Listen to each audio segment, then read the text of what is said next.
Hi everyone, we are excited to present to you our two new products, our new hot air welding tools, RiOn 2 and the RiOn 2 Digital. In this video, we will focus on the RiOn 2 analog version. Okay, let's go!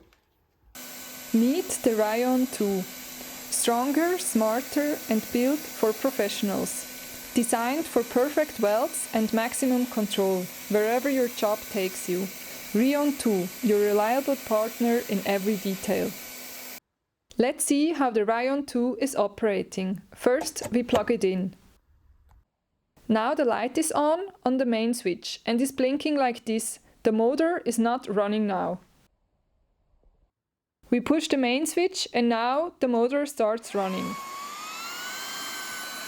We push again the main switch to activate the heat. We adjust the heat we would like with the potentiometer and the RiOn 2 starts heating up.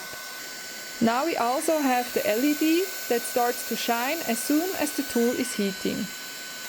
Once your desired temperature is reached, you can do your welding.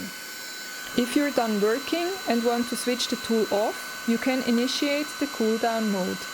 For this, push again the main switch. Now it starts blinking, which means it's in cool down mode. Also, the LED is not on anymore. This is another sign that the heat is off. Now you wait until the tool is cooled down. If you don't want to wait for the whole cool down cycle, you can turn it off quicker. For that, press the main switch for 5 seconds straight. Now the motor stops working and you can plug the tool out. For more information, please refer to the operating manual or write us an email or send us a WhatsApp for a quote.